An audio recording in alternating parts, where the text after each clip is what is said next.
kaikille ja tervetuloa tänne mun Tube-kanavalle. Mulla on 2 komeata miestä tässä. Palkintoja on just jaettu tai juhannuskilpailu ollut täällä. Ja no petangi oli nyt lajina. Mutta tässä lajissa on ollut vähän muuta peliä. Moni varmaan arvaakin näistä. Onko täällä mailla? Miksi täällä ei ole mitään? Okei, onko se katkennut? Se on varmaan nyt huollossa. No niin, hei. Nyt mä esittelen tietysti nämä pojat. Tässä on isäntä, näiden isäntä. Me skoolataan kohta, nämä on uusia limppareita täältä Olvilta. Ihan superhyviä. Tää on mun suosikki, tää on Pomelo Karamelja. Mitäs näet se lukee? Pasadena Pizza. Pasadena Pizza. Lemon and grapefruit. Ei kun dragon fruit. Tää. No, oli mitä oli. Ihan superhyviä. Niin. Eli isäntä. Mulla on 2 siis oikein tosi kovaa pomoa tässä. Mä tein ihan pienet haastattelut. Tässä varmaan menee tää aika, että eihän tässä tehty tietenkään mitään, kun on kiire, kun on juhannus ja kaikkea. Eli Olvilta Aho Lasse ja sitten Tapparan pomo Leinosen Mikki. Ja tässä on tää poika, miettikää, mä lähden poikien kanssa saunaan. Tuossa on savusauna tuossa takana, jos näkyy, joku voi vähän zoomata sinne.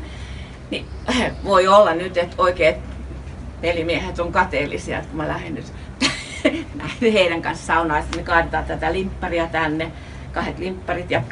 Niin mä ihan kysyn semmoiset lyhyet kysymykset. Esimerkiksi niin kuin Lasselta, että kun on ollut tästä alkoholipolitiikasta aika paljon nyt puhetta, että onko se niin kuin 0,75 saako se nyt tulla vai ei. Voiko sinulta kysyä, että mitä mieltä sä oot asiasta? Mä luulen, että me ollaan menossa kohti eurooppalaista juomakulttuuria täällä Suomessakin asteittain ja luotetaan kansalaisiin siihen, että homma pysyy hanskassa ja me ollaan sen arvoisia ja ansaittu se.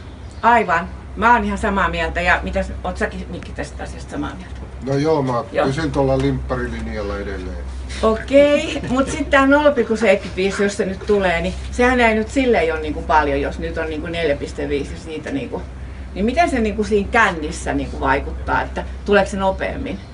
Riippuu tietenkin kuinka nopeasti juo ja paljonko juo ja onko syönyt ja sitten henkilön painosta ja se on hyvin yksilöllistä. Aivan joo, mutta se ei kyllä... Ei tarvitse pelästyä. Ei tarvitse, aivan. Hinnasta mä en nyt puhu mitään, mutta siis, ja sitten nämä limuviinat ja kaikki. Ihan terveellinen uudistus Suomen. Hyvin maltillinen. Todella maltillinen, aivan. No sitten toinen kysymys tulee Leinosen Mikille, Tapparan pomolle siis. Joko mennään saunaan? Mennään ihan kohta, pojat kantaa tämän. Ja mä lähdin oikeasti tuonne savusaunaan poikien kanssa. Mutta sitten me tullaan ihan nokisina. Jos tässä on nyt nokea, niin älkää hei oikeesti, jotka olette ansainnut tämän, niin älkää välittäkö. Mikiltä mä haluaisin kysyä sitä, että mikä sen Tapparan salaisuus, kun täällä lukee joka puolella Tappara. Sä oot ollut itsekin voittamassa tätä nuorena silloin ja hoikempana. Ja... Niin, vähän oikeempana. Mikkihän on pelannut ympäri maailmaa tuolla Jenkeissä paljon. Niin mikä teidän salaisuus on? Se on se nöyrä-työn tekeminen ja koko organisaation sitoutuminen ja yhteistyö ja kaikki tämä, joka tuo sitä menestystä. Niin, ja mun mielestä se on aika olennaista, ettei ota paljon jäähyjä siellä pelissä. No joo, kyllä se on se yksi. Se on olennaisin asia ehkä jääkiekossa, että sieltä ei ainakaan voiteta. Ei, et pysyisi vaan niin kuin silleen siellä kentän puolella. No joo, se kenttä ja se jäähyaitiokin, että osittain. Mutta kyllä se... Mutta eikö se kuitenkin siinä aitan takana? Juu, kyllä. Molemmin puolin pitää pysyä. Joo, ja sitten tietysti vähän vaikuttaa, ketä pelaajia te olette sinne valinnut. No joo, se on sitten aivan. Ihan toinen juttu. Niin, aivan. Mutta mä lohdutin kerran yhtä mun tuttavaa, se oli muuten Lydmanin Toni, joka aikoinaan pelasi Lahdessa. Tapparassakin. Onko? On pelannut. Joo, ja sitten pelasi Jenkeissä.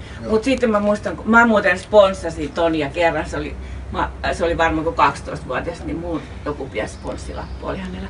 Mutta sitten kun hän oli niinku niissä isoissa kisoissa, sitten tuli hänelle aitiojuttuja, niin ei kun niitä siis niitä jäähyjä. Joo. On se varmaan onko se jäähyaitio? On, se on just tämä. Onko se? Voin käsittää niin. No, Tonista oli sitten siellä niinku, se oli usein, niin sitten mä laitoin Tonin äidin niinku Katin Katille viestiä, että sano Tonille, ettei välitä, että siinähän vaan tulee naama tutuksi, kun eihän niitä muuten tunne, kun on kypärät päässä ja maskit ja kaikki. Niin se jäähuajatus, jos ne nyt sitten niinku tulee tutuksi. Jos siinä on joku positiivinen asia, mikä pitää löytää. Kyllä ne parhaiten ne tunnetaan. Maalintekijät ja jäähukunnat. No tää nyt oli hei tämmöistä juhannuskevennystä, mutta kaikki on nyt hanskassa. Me lähdetään tästä nyt tonne, ja jos teillä on jotain kommentoitavaa tai kysyttävää, niin alkoholipolitiikasta ja olvin juomista on ihan super. Teillä on ihan hirveästi tullut. Loistavia uutuuksia. Niin on, ja paljon teillä on Useita kymmeniä vuodessa tulee. Niin, paljon teillä on yhteensä tuotemerkkejä. Ja tuotemerkkejä on varmasti kymmeniä, ja täällä Suomessakin yli 300 tuoteriviä valmistetaan vuosittain. Mutta on siinä töitä tuotannolla. On. Ja kehittämisellä. Aivan, just ja joo. Okei. Mä haluaisin semmoisen laitotusjuoman. Voitaisiin ruveta sitä kehittää? Suosittelen kivennäisvettä. Ei, mutta se oli hyvä. Semmoinen, mikä maistuu hyvälle.